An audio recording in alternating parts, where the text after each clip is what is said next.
toi whaatalo whatu ia te oe, i le so ino tātou podkalame nei, i lona Lesona lona ono, o le Lesona o le wha moi moi.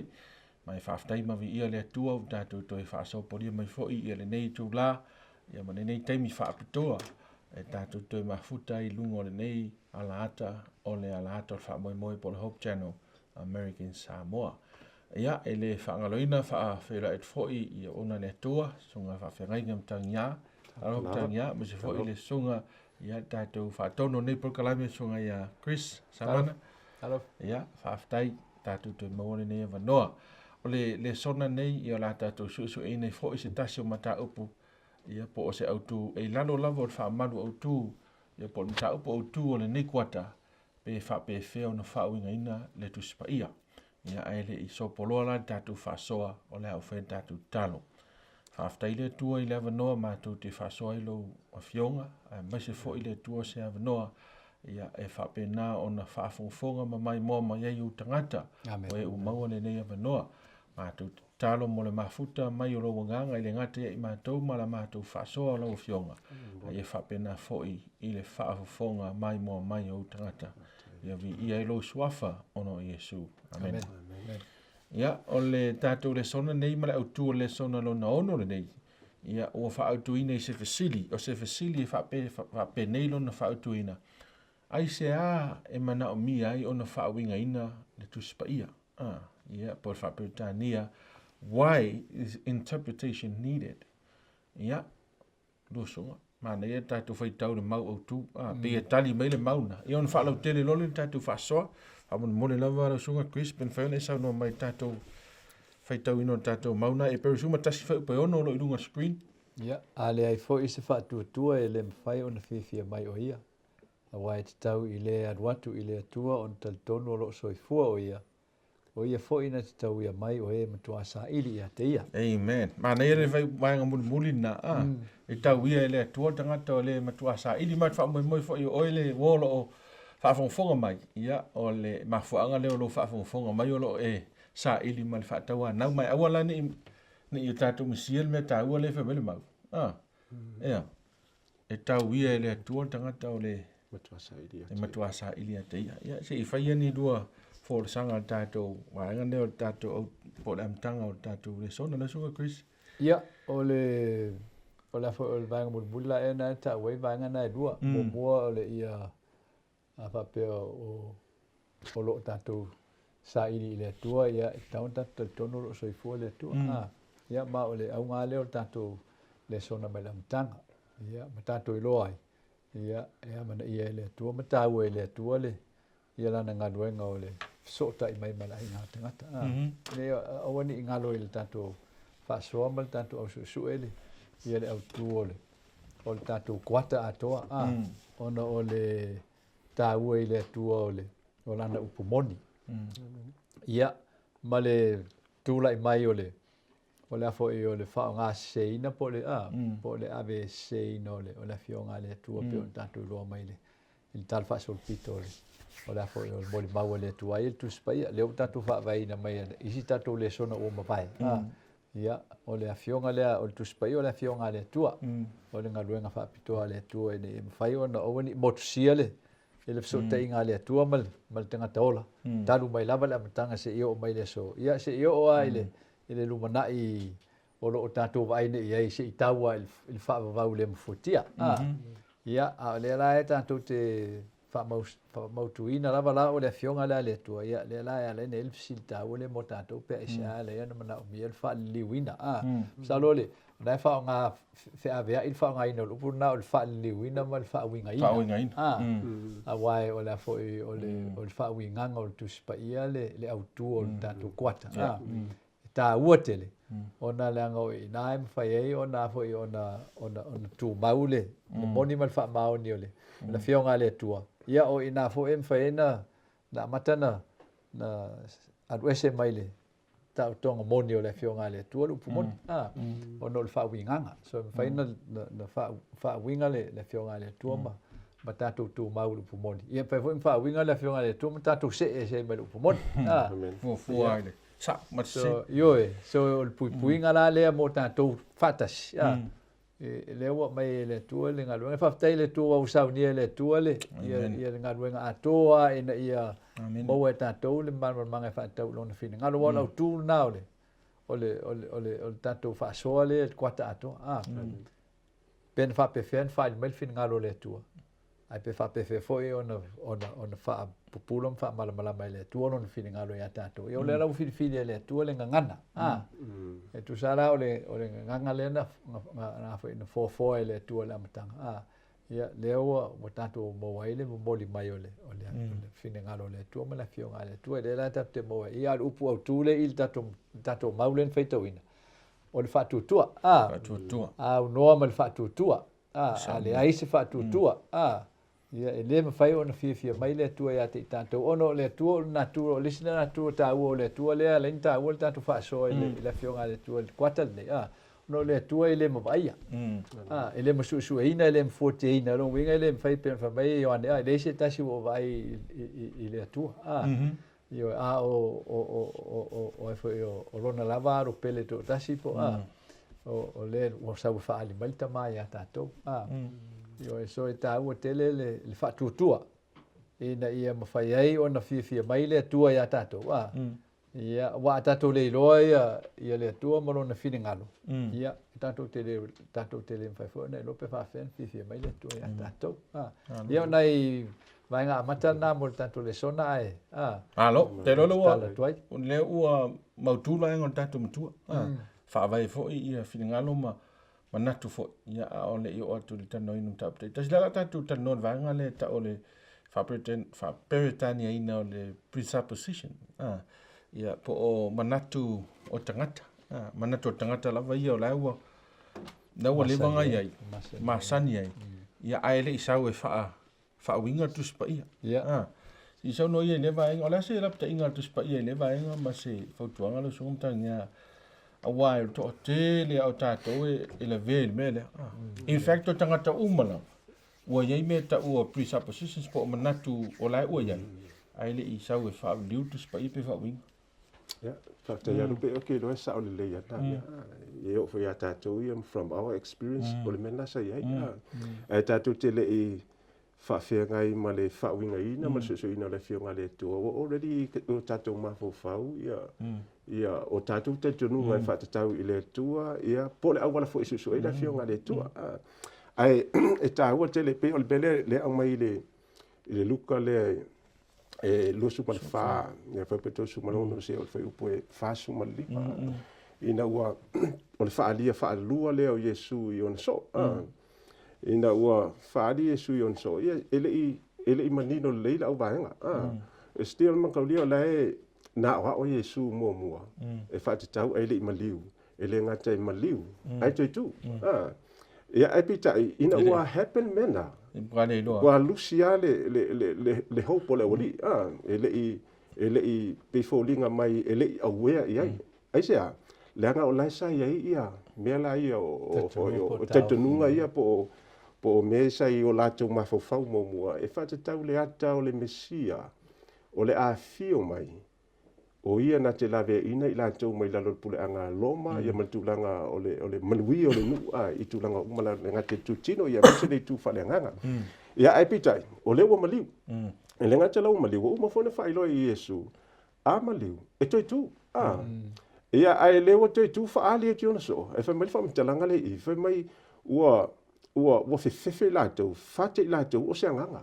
wala to vai ia tam fa ilo Yesu e fa mai auto tata tu vale tam fa ilo Yesu fa ilo mai mai o lima vai mai o vai ia o le lato le Yesu ma tam fa ilo atu ai ma fa vai ma pa ia o lava ile titiro ye FMA still lava la ai le afoi le ava noa o le mantuata ton ala fa atu le ya la maso salo fa atu le fitala atu le Yesu e ila se me ai ina ya mai le mangole le fasi atunu le male melkelio e fa ilo atu ya te lato ele ma fa ona ai ese anganga se le finga ai se te moni po se nganga se tu la e fu la tu ma fonga le men la tu te vai tu la province Yesu ya petai ya na mai fe me fa mtalanga na tau ma fa Yesu yo la tu luma le medikelio ma le fasia o le whailonga matua atu e whaamaunia le ngata o whailonga o na au. Ia malona i tu mauna manua. Ia mai se ai o lona taumawhaina. Ia ma taumawhailo Iesu e tu e whaamantala atu whaipuna e whasuwha. Fetalailo Iesu e tu e whaamanatu ia te lātou mea man tusi a Mose. Lau perfeta masalamo. E whatatau mai ante ia. Le ngata lona whio mai maliu. A lona te tu. Ia mai se fole wawa ia tu da se tu e whio mai lau ia tātou. Sau le tu e whapopa. Ke le mānei lo whapuranga o le vai. Te role o tulanga nā le tātou akus. Ia. Ole tātou o e whaliliu mo whi Faauiga le whionga le atua. Ia, e leo ave Aisea e tātou le puao nā por puao le nā. O tātou manatu matatonunga nā o se mo mo tātou. Po o tātou lawa manatu whaseina. I sau no lawa. Ia, o isi manatu e whaseina. O isi a manatu lātou ia e afo i ole unga masani o le soifuanga. Awa o le soifuanga ma le olanga e te whanau mai le larolangi e te le whanau mai se afo se me foi tau whapetani se vacuum. Le whapena e whanau mai e te whanau mamau e se mai le nofuanga ma le si o manga le tātou te ai. So e whanau mai la. O mea la ia tau o presuppositions po o tāofi masani, po o tatunga masani o tangata. O mea o tutupu mai ono o le si o manga na whanau mai e le tangata. So o vaenga la o le si o manga le tal noi tātou e awhiai o tatununga la ia mo tāofi la ia. O lo ainga. Te whanau mai i lo ainga, o lo ainga i eile atunu e afo e whaitau i eilo ainga. E longo winga o le anganu. So e anganu le ton pefo o isi tātou le sone o mawai atu. Ia ele ngata i le anganu o le ola masani.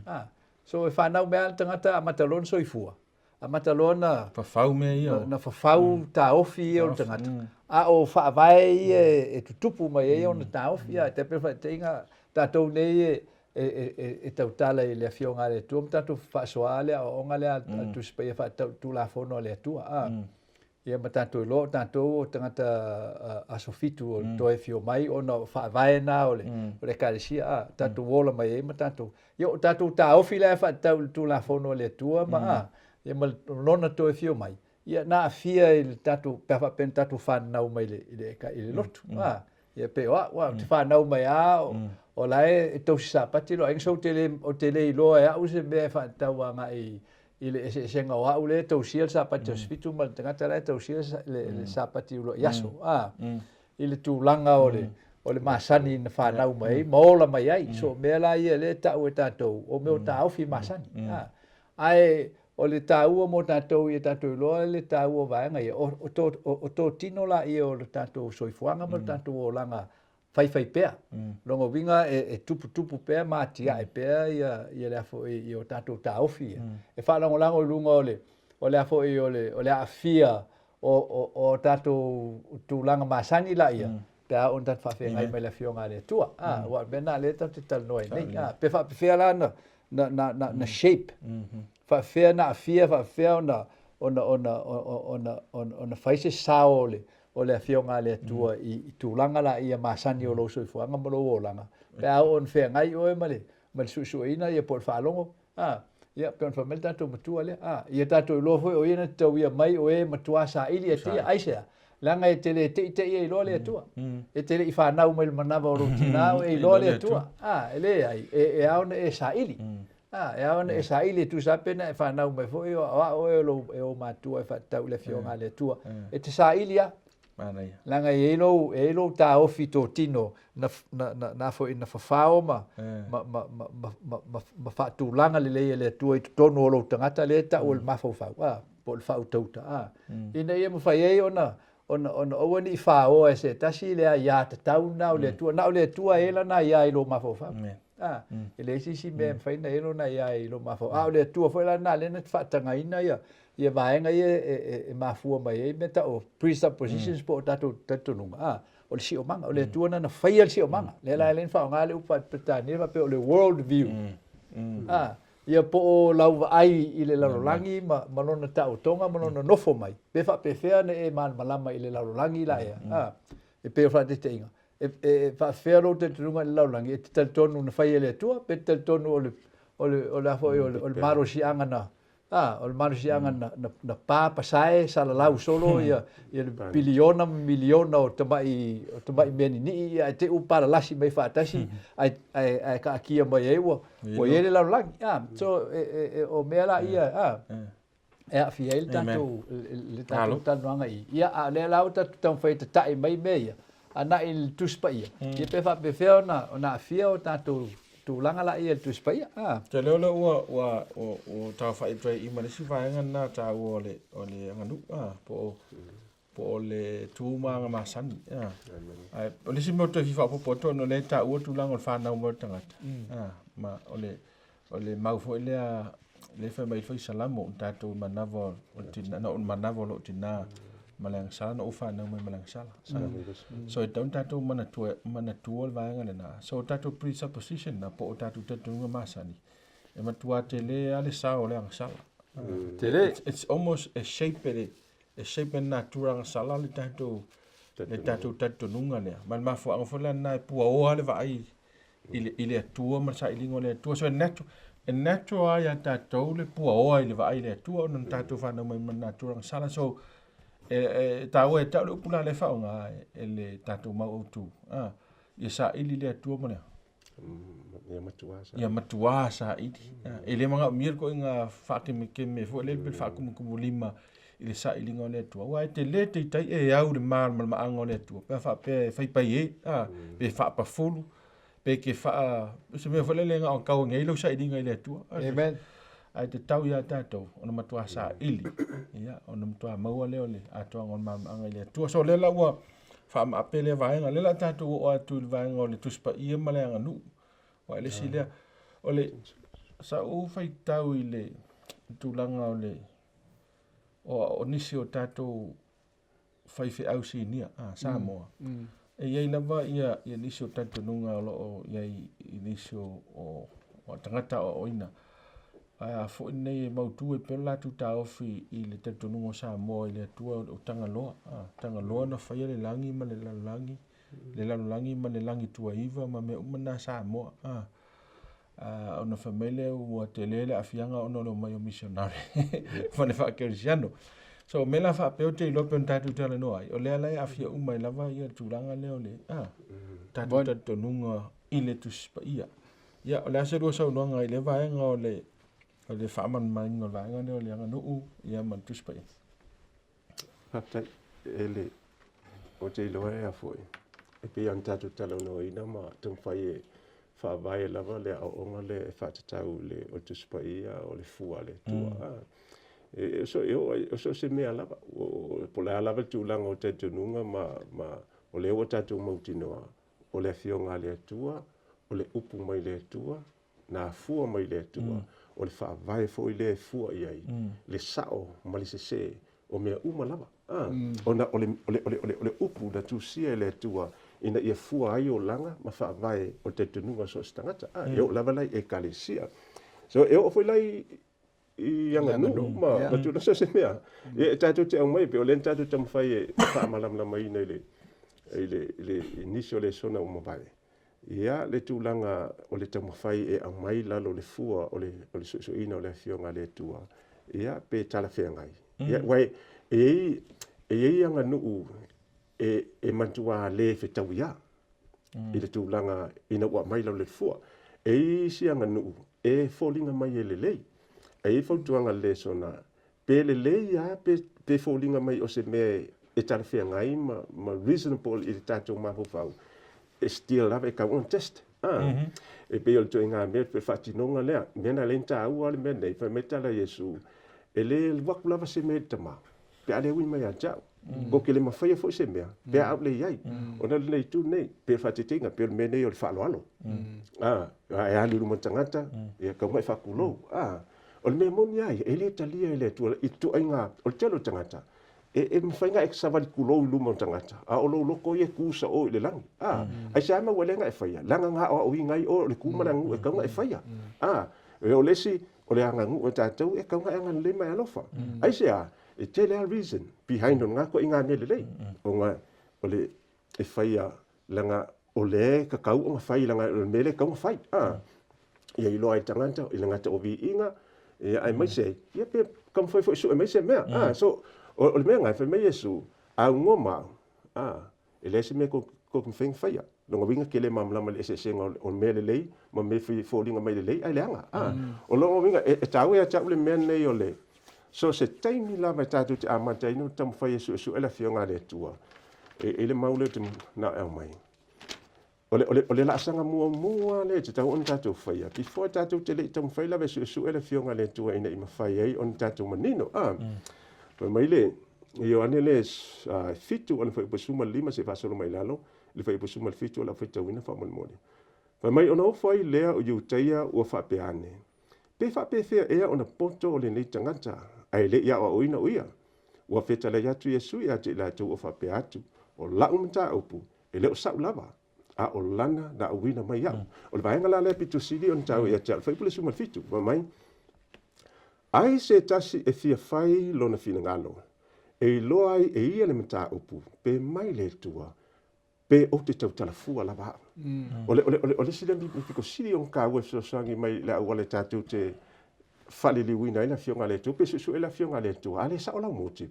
Pe ano fai atu I meo yonga nu, e mwhainga e whakulo ulu mo tangata. O ngai mafu mai esa moti, esa o e lungalo loko e kele loko maulalo, e kusai, male Manaomia o le langi, e whatatau I le loto sao e tau na iei, o loro wiga, a fai ele sao le moti e ke kam fai su aila fionga le tu, o me mungia, e kele iloa, po mele le fai mai Yesu, pele ai.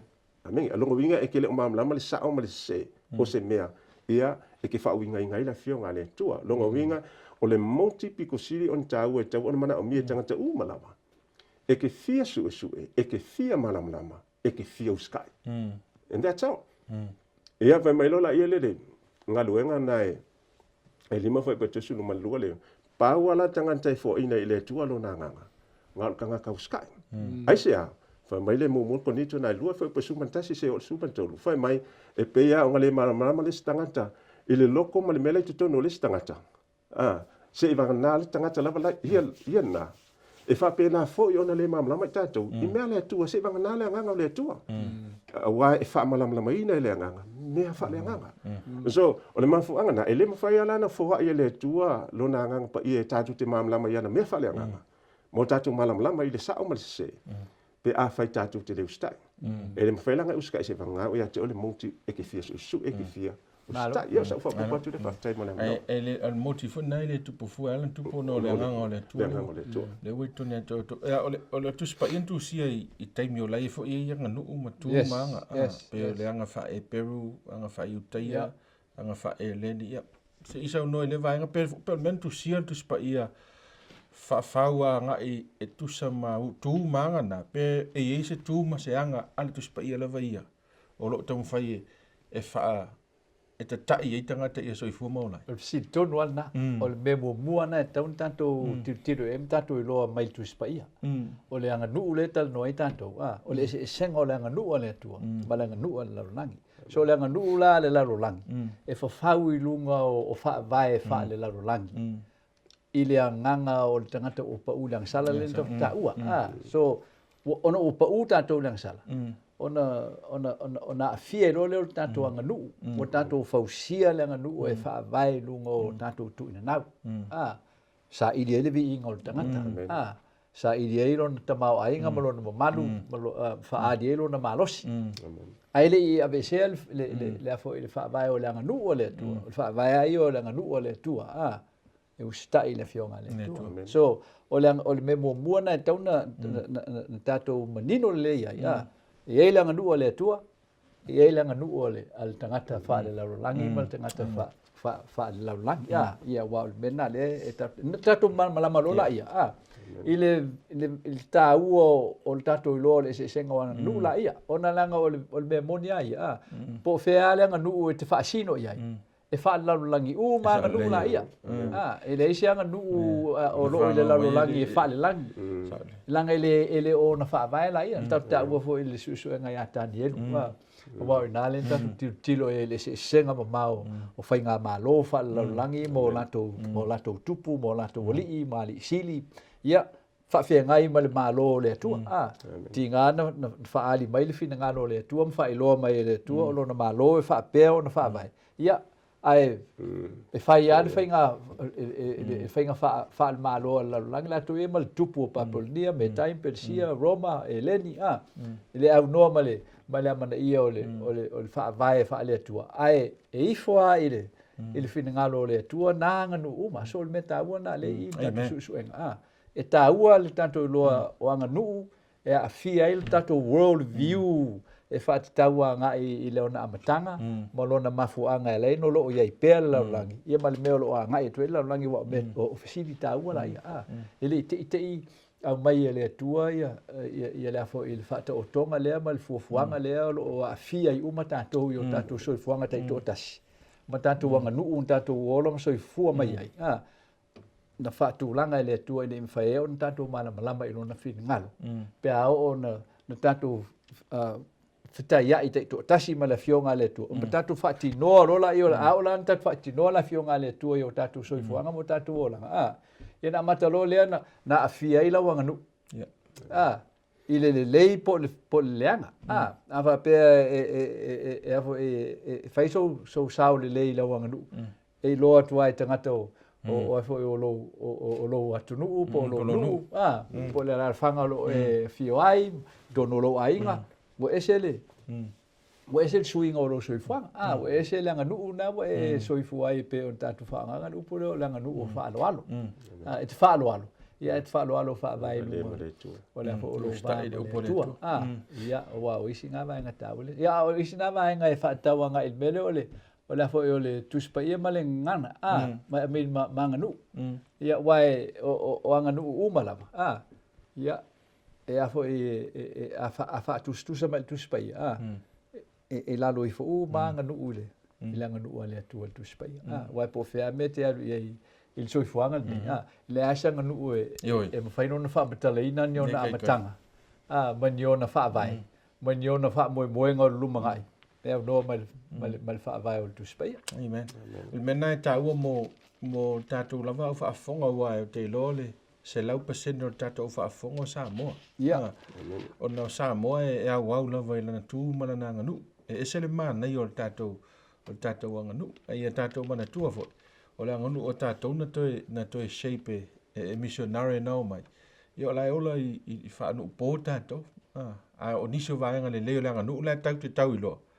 Ia ona o sa toi reshape ai pe taila leo tātou toi marama tiri le fionga le atua e te le ani nei mea tau te toi e toi vai to ai ia i le tūlanga o le whaatūlanga ino tātou anga nuu a me se ale tūlanga leo le tātou ana i le atua po le tātou ana i whaavai o tātou anga nuu a wai e tuu loa mea nā whaatasi o le tali al tangata whaatutua i le atua e mua ana i le tua. Ai lono lua ana i le tangata ma ona fuafuanga, mana fuafuanga. E loa fo i lai tu tonu o lo nu. Le mawae ma le mawalunga o le anga nu o le tua. I le mautu ma le mausali o lo mawaa i le whaavai wha le tua. E te le o sa ili malo, e te le o sa ili vi inga, e te le o tau mwhai e whai loso o poto po so watamai, ia e te tau tala ma le whautauta. E te alofa. Te whaamaoni. E ave ia oe upol Tusi Paia e te whaamaoni. E loa e tangata le loto ma le anganga e te ngalua e ai. E mamā, e te le so ona whai, e te le sa wai tangata o loa nuu po o loa ainga. I whainga o meo whaalave, ma mea whaaleanga nuu ma. E te le so ona whao ngā ina mea whaalia vale, mea whaalia mita ma le whaamawalunga ma le fiasiri, ai te whaavai lava lo soifuanga, i whaavai o le malo le atua, o le anga maluma le loto maulanga. Amen. Amen. E tā ua te nā wai, o te tele i la tōlo o fisili me le fisili lea. Ia e fōu ngei ia whakeri siango ma la ngu wa lewa. O le meo te whiwha manatu. Le e o lewa na ta o le atua na whaia mea. Amen. O anga nuu nei peo Samoa. E fau nei a Samoa a ole o lewa na ngā ioi mai le ngā luenga le atua. Ia a le ango tātou o le whata ato o mai le ole. O tala inga ina toi mai i missionary toi moni mai. Tala le la tātou, nei le lama tātou taimi. O le mele peno o tā ua la matanga. o le pa ua tangata. Amen. Lo sungum tangia, e fiu ata tau e tau whaawasenga lo le leo le atua o pa ua tangata. Ana si isau no ia le tūranga na. E tā whaawatai lawa e ile. O le whaile muni muni le tātou mau au tūna le e peruna e ono. E a fo e sutasi e pe ono. Whai mai o ia fo'i na te tauia mai o e matuasa ili a teia. Il whapetania e se ale le petau awhalaititia, il whasa mo le whapetania e petau mai. And that he is the rewarder of those who diligently seek him. O le tāua e whoringa mai, o le tangata e matuasa ili le atua. O lona taui, o le atua. O lona taui, o lona muaina o le atua. Pe o le ki lea, o lona muaina la o le atua. E makua, o le si vanga tāua le upule o le diligently. Diligent. Okay, lo ngalue manos. I think it's more than the ngalue manos. Ale o work smart. Le ngaka ke ngalue malosi ai ke ngalue atamai. Ia ona mafaile Aisea, ona mafaila ele tua. Ia ona famanuet ia ona mole tatu le tua. Le tua lana le afu ile. Lo tatu ele talana mai na le yona mta po iwa fo betosu maliva se fasu mantas. Va tau waso fa le na. Ia awa fetu ole wali ia e manana o ale wali ia ia awani fa maunia a mea o Yesu lena awala mai le pule le tua ia lena mafai ona ia fa malolo ia jaula e taua ia jaula tali Yesu nei au mai ina fa mai no usau a mai fa msinonga fa mai la ia lan fa mtalanga ia no usau ina ia va ai o e tawaso ia whata wasoina foi o ila tau o e vai. Amen. Ia, o le fesili, o le ale wingo le mea. Ia, wan feitai e lau so. I mean, le au fraseo.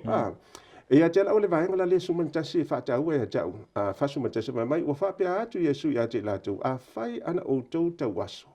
Po ua le ai sa o tau ngasala. O le nei, o lo whapea o tau, ma tau te va ai. O lea o tu mawai pea la o tau ngasala. O le mea lea ngasala. Ai pe fo linga mai lumo la tu mata ele o la ko ele o realizing o la tu tanga sala mai o to tele tanga te kirisiana fa pena o ma fo anga fo ina ele fa du se tanga te ele fionga le tu o la yang sala ele admit yang sala ele o fa ali fa tasi ele tu ala sala mai ele fa tasi ona la fa ia la tu anga sala ma fo anga na mai e pawana o le ma fo anga o le ama fai ai ona tatu fa ali liu se ina le fionga le tu ai manino lava ia la fionga ne to ele fa mtalanga na sa il fa ipule to sfulu man to su mantas ina wa fina wala wali ile fa mai o kanga ang fa malo o kanga yang sala nga o ang sala Yesu me o tanga sala o te apolo fa mai le fa ipule to sfulu fa ta waina fa mai ua tali mai le tangata ua whapea mai ia te la tau o le mea e o whaile nei ina ua le iloa e o tau pe mai fea o ia a ua whapapula ina mai e ia o mata Vai upula tosu mantasi fi fa mafaina fa mai ua tātou i loa e le whaafofonga le tua i e ang sala. Amen, ki longot ki face there. Mai, ai pe tai, matau se tasi le tua, the same thing. Vai mai, ma fai lona fina ngalo, ona whaafofonga mai lea o ia i a teia. O le anga sala, e le mawhai e tātou, ona whaawinga sa o le fionga le tua. Ai a kako maka kawi le tua, mawhai a lona fina ngalo. Kako maua leo le atua, o ia na te matu wafa malamlama i tātou, le ngata le awala. Ia ai manino ele tātou wa ai mea tono lo ia fina ngalo tau an tātou malamlama. Ia, patai. Ia, o te lo, o le sila vanga tau. E sa whapula vanga le... Yo, e tāua wa e afo o le aunga o le tātou whaasoa le. A o la na whetaui o e ma le Tusi Paia. Ono lo malo natura nga salala e wa pa u ma wala lo wale ma fai e ona e to e mala malama ile fionga le tua ma fai ile fionga le tua fa sulu mala malama la i lo tangata nga salala e ono o le mana o le fionga le tua ele ono oi ai ono o le mana o le fionga so me ta wana le te Manaomia i tato ilo o tato natura tato te le fia i mea fa nganga. Ele asi so tato tu sa foi po le ale po linga ma mapo tato lungole. O tato seti le ma po linga mo tato tanga ta foi ana ile tua. A le monia ia ele asi so tato ni to lue. e sili atu ngai lo tangata pitu sili nang sala lo na ma mi o leanga lo langi lo na mi o tonu so le o le meta ua le tatu te fie mo i tatu i lo uma Tatu uma ang sala. o leanga sala o tatu ma leia o mai tatu te mana o mia le fio nga le atua ina ia mafai ai e le atua ona a mata na ngaluena fa uma la ngaluena o fa o leina o tatu ina o tatu i loa o tatu ta sala ma tatu tino au tatu pe o au falseo le fai tau nei e tilo toa o i ai Yesu le na fo ina baba ai ma lato fai tau ai fenga tuai ai tingana tilo to Yesu le ma fo linga mai fetoi uma e fenga tuai ai musu ai e musu ai tau tino e sawa o le alo o le tua wa pa wana be na piltia il va ngai il lato fa ultang o le ma fai on fa pe atu ya Yesu e sawa pe on fai mai il mon ma o isi tanga talo e sawa o le alo o le tua e pe o tawaso ma ia kere lo ya o ko pe fa vento fuanga le tali o le tua o na tawaso ale o pula so that's the nature ele mana o le tato lesona wa o ya tato lo uma admit o tato o ye le naturang sala e te le faina ma lama le fionga le tua tu sa foi po le alo lo nau te fie lo le fionga le tua ai e alu i mo lo nau la e au normal e au normal o tino o tanga sala e le ma fai ana e mal mala mai la amen e sen mana o te lo fa vai ton wana tau te amata mai o le loa o tato tanga sala yes a fa pe tau te o ma tato manatu fa ma bolunga ia e uma e wa kiringa sa pasu e FAAUIGAINA o Tusi Paia ai tato o mo tato manatu o tato tanga sala amen ia na lo fangia lo tato tato Manaomia le nga pa ia o le tu o le penga sili le po o le sosoani sili le amen wa fola mai Yesu e au ina mai sosoani fa ali fa ilo ya te moni amen ia fa aftai leo lama fa tato fa so leo tato mai lo le fisili au tu le Lesona pe Aisea le me le no FAAUIGAINA mai ta ua le FAAUIGAINA le masa o Tusi Paia ma fa mtala ina sa o Tusi Paia ia lo sungum tania tato sa no fa i fo ia mo tato Lesona ia aftai o ke lo ai o le manga o langi pe o le fa mtala fa le fa mo foi longa le tu te mun le sa le angelo fa mo foi longa tanga to le tua e le fa mo foi longa tato se vai tusi le angelo le sa le skema to su mal va e le se vai tusi vale le ka kusiese me lo maulu e fa mai fa mtalanga o le afionga ma upumoni uma o onga uma o lo etetonu ia e fa mo fodinga ya fie mal sa pati o le tua so o le manga ona o po le mana onga na o le tua ina ia awa ale mafai ona fa sa oina le au wala tatu te FAAUIGAINA ila fionga le tua pe ala o le simele wo mi se tatu o le mene ole foi ole ya nga fa living ole foi ole translation po le ala le text ka ki kilo ko le fionga le tu pe ka fa nganga ma lama Yesu e le context e ka fa nga ya ma tu langa me fa pena ma disi mo se son mai e mana ya tam fa ya ko trace to le original language dengan translate mai ai pe ina mo mai le sa ya ina imani no ai pat ole taua pe ole fa mantana mai i ne mia ne mia le mo valu mo se ole tolu fa mai ina u ma le ngaluenga ato fa poto lo no pe o stanga te tas ya ole kaua nga ke longa le sile son taua na mene ole ele eseini FAAUIGAINA le fionga le tua kasia le fa poka fa mai la ina o tu le lunga o e sera o ia faita ulanga ia ma fa mai wa faitau wa mai le tu si o tu la fono fa mai wa faitau mai le tu si ato tu la fono o no winga mai al tu so kenese se ia o le tu so tetonomi fa mai le tai au se taulia le o uli fa mai fa matala mai o le sila vanga na mai nai fai pe valu fai mai le ngate faitau mai ai le tusi uma ia le si fai mai lon fai mai ona fola atu le malea malona winga lona winga lon faitau fa matala lo le winga o fe o fionga le tua ia male vanga muli fai mai ona fa matala atu fai mai whaamatala atu ia te ila tau le mea ua whaita wina. No winga o toi koe whaamatala isa wala whaingo fie ina i mawhai o na malamalama tangata nuu. I le whinga ngalo moni au le atua te loe. O lisina au wala e mawhai ai o na lautongia whaatas. Ia pe whaatai le atua o na o le tūlanga o lo iei le pokalame le kalisia whaatau le Lesona. Ia e worldwide mawhai o na lautongia whaatas ai. Ia whaamalamalama le fionga le atua isa au wala. Le ngata ia whaitau ma ia whaitau mai ia whailo mai fōi winga lo loto. Ina i mawhai e wa te lo teimi tātou te wa ai le Lesona a iese upu whawhaingata. Ia tātou te refer the Greek, ia pole Hebrew, pia whapeo le tusinga me whingi tuai. Ia le mawhai e tātou, ia ona psosoani e tātou te malamalama. Ia i le awala e tātou te, ai pia le mafuanga nai Manaomia ai. Leanga watu o tele tangata wala tu Faauiga seina le fionga le tua. So watu taula ona yele Manaonga. On Manaonga. Ina ia te whaafo ia tātou. Ia ele nganta i le tūlanga o le whaamanino ina o le awala e su eina ai ma Faauigaina ai le fionga le tua. Ai tau au na matua. Fa mai diligently seek. Ia longonuinga i matua ngalue. Pio le mauna e mai nai le whatautu mtau pe lua pe lima. Mai i o tau suina le poto. Pona ta mai le whale atua. Pei o le sailinga o le ario. Male uro. O le sailinga o le ario male uro le peo suinga le ufi vao. Whale le ke la kuai mo ia a papai vange kol pamfa. Al kamanga. E whaisilo loko. O le me suinga ka. E longi e whainta whale awalai. O whatu se e le afionga le atua. Le awala tatu saili ai. Au ngi kako whai whakalpeloa. Kako wo le Greek, aku sapi ke le mamlama kam fai e mamlama. La wa vela po me umelung le internet. Kako fai ka sa ai. Ke le mal translation. Ia masiki advice mai is tangata in fai so so ani mo Faauiga ina la fionga le to. I po sa le to. Malo manai te. Ya. Malo ole tato tau vino le fionga le to. E ma otim patino lona mafuanga.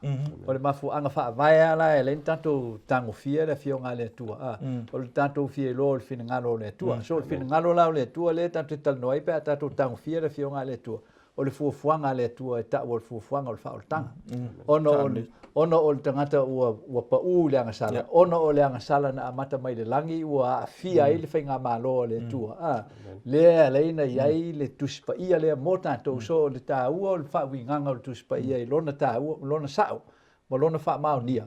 Ina ia sao ma whetau i tonu aia tātou ngai o inga mai lea tupulanga, ma lea tupulanga, ma lea tupulanga. O mai lola ea tātou, tupulanga muli muli. E patino ma oti le whaua le tua mo le teimi nei. Tofu le teimi i peo na tāua ne mia ma le ma e Sarah. O le teimi la e ana whaata mai ei e mea o le atutuku le unga leo tātou iei nei. So o le mene alen tātou whaamatalaina ma tātou suesueina ma whaawinga ina le afionga le atua ma Tusi Paia. Ina ia ma whai ei o na whetau i tonu. Ia le wheaua le atua mo tātou i lona teimi whetau i ma lona teimi tonu. O ngā langa ele a mai ele atua ni wheau ele whetau i mo le teimi. Mo le teimi le tātou te iai. So e tāua te rea leina na mai ele atua e tātou le teimi mulmule o tātou i ele wheau. Le wheau whaapitoa le whaalinga sifulma le whaano le whaupoi le sifulma le lua. Tātou te iloa ai le teimi neu tātou wolai. O le mafuanga atoa na e lea len tātou whaasoa le Tusi Paia. Le teimi neu tātou tau whai toi te tai mai le lalo langi pei o na mai ele atua i le kalesia protesano le tātou tātou soa le tātou whaasoa le o na langa o ina le na whanau mai ai. Ia ngai o inga muri le atua mo le vaenga whai o le whaoltanga o le fuafuanga o le whaoltanga le atua le wala o ele e kalesia kerisiano. Le iei tātou nei. Ia ma oa i tūlanga e tua i nei tātou isi teimi le tātou mapo tūla fono. Ona langa o le tiu te patino le na mai ele atua le kalesia sfitu o toe fio mai. O le toe atina ina ma le toe whaea ina o le tūla fono le atua o le whaavai o le malo le atua. I le mawhai o na liua, i le mawhai o na Aisea o le whaavai whaavaula e o le malo le atua. E whaavai fo i ele whaamsinoinga i le atua o le ainga tangata i lana tūla fono la ea. Langa e tasi ale malo. I le langi ma le lau langi. O le malo le atua. O le malo le o seu nei le malo le atua. O le malo le ti apolo le ta o tātou o malo le lau langi. E mawai. So a tātou le iroa la mea ia. O tele tangata i o kolisi ma. Ma tau whai su el Tusi Paia ma whao ngāma me o taltu. mo o whamatalanga mai le vavau ma e tau whamatala ele Tusi Paia ala te le whaina la tau whamatala inga Tusi Paia lange le whitau i mal fuafuanga le atua mal whaotanga a o Tusi Paia ia ia whaawinga te tau ma whaaliwina le tūlanga sao e tau na whaaliwai ona sao lea ona whai whaati tau i ero tātou soifuanga mo tātou o langa yaso whai so e pe o temine o tātou iei. A whai o le e tātou soifua i temine i ai le mwhai Tusi Paia ona whamatala ia tātou le winga o le COVID-19 ma le coronavirus ma ia ma le misela ma ia ma fa ma onge ma fa mai ma taua ma talo taua longa winga e le fetau e le au hal Tusi Paia mo tātou. So le mafuanga taua na o le fa liwinga Tusi Paia fa winga ngol Tusi Paia ina ia saun ta penga tātou.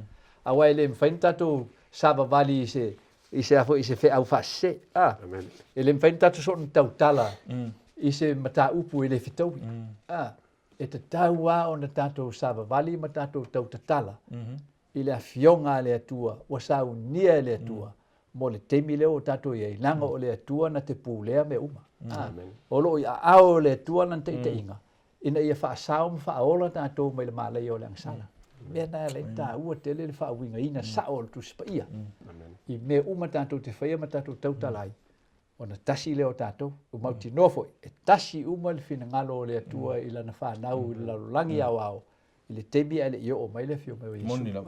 Whai e le atua lana ngā ruanga ngā, ai whai FAAPEFEA, whai le whaawinga ina o le afionga le atua. E le whai asisi awan. Mai o sao na tātou pulkalame nei le, i fina ngalo na o le atua.